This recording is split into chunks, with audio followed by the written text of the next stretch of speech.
السلام عليكم، ازيكم عاملين ايه؟ في فيديو جديد وانا دعاء، والنهارده جايين بسناكس الجبنه الشيدر او سناكس بريك اللي بالجبنه والطماطم والريحان، او بالجبنه الشيدر. النكهه الطبيعيه والطريقه سهله وبسيطه جدا وهتعجبكم وهتعجب الولاد جامد جدا. هنحتاج قطعة من الجبنة الشيدر أو حوالي 3 شرايح من الجبنة الشيدر. يا إما هضربها في الكبة عشان أفرمها، يا إما هبشرها زي ما انتوا شايفين كده. بشر بالناحية اللي هي بتطلعها رفيعة جدا. وهبتدي أقسم الكمية نصين. نص هبتدي استخدمه مع معلقتين كبار من الحليب، هحطه على درجة حرارة عالية مع نص الجبنة الشيدر، نص المقدار يعني. وهبتدي معلقة ملح صغيرة وابتدي اسيحها مع كوبايتين من الدقيق، اي دقيق نوع انتوا بتفضلوه، دقيق ابيض. وهبتدي احط بقيه الجبنه شيدر المبشوره مع معلقتين كبار من الزيت، زيت عباد او زيت ذره اللي انتوا حابينه. وهبتدي اقلب كل المكونات الجافه دي كده مع الجبنه كويس جدا لحد ما تبقى عامله زي حبيبات الرمل كده، شايفين بالشكل ده. وبعد كده هبتدي انزل بالميه بدرجه حراره الغرفه عادي، ميه عاديه، بشويه بشويه لحد ما تتلم وتتعجن وتبقى ولا طريه قوي فبتلزق، ولا ان هي ناشفه قوي. يعني فاهمين انا قصدي ايه؟ شويه بشويه لحد ما توصل للشكل المطلوب اللي انتوا هتشوفوه دلوقتي.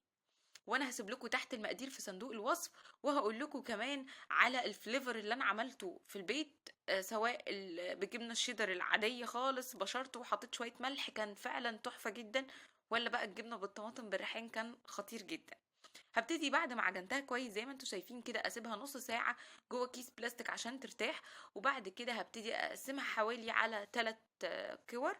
بس قبل ما هبتدي اقسمها هحط حوالي معلقة صغيرة من الزيت، وهبتدي اعجنها كويس تاني.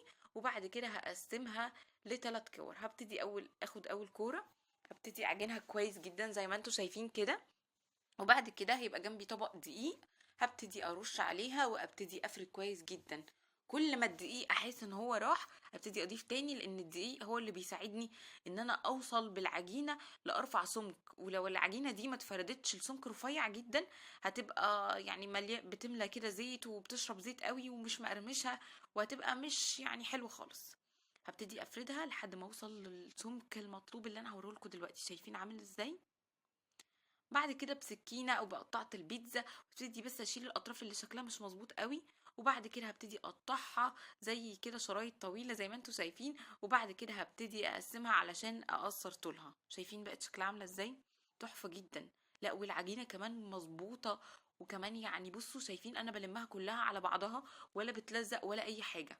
ودلوقتي لما هاجي احطها في زيت سخن، حتى يعني انا جربت واحده تمام الزيت سخن قمت حاطه بقى الكميه كلها وابتديت اقلب كده اهو، ولا لزقت ولا اي حاجه. بقت شكلها فعلا زي بريك اللي احنا بنشتريه من بره. وانتوا يعني هتفرحوا جدا بالنتيجه من اول مره ان شاء الله.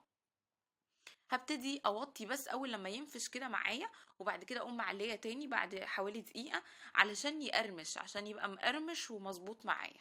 بعد كده هبتدي اخده واحطه في مصفى يبرد بالشكل اللي انتوا شايفينه ده. وهبتدي اعمل كده في كل الكميه اللي عندي. شايفين بينفش ازاي؟ شكله تحفة جدا. سناكس طبيعي، حاجة كده تقدري تعمليها في البيت بكل سهولة وطعمه حلو جدا. طيب الفليفر بقى اللي احنا كنا عاملينه بتاع الدوريتوز، انا كان عندي باقي منه اللي هو جبنة بطماطم، تمام.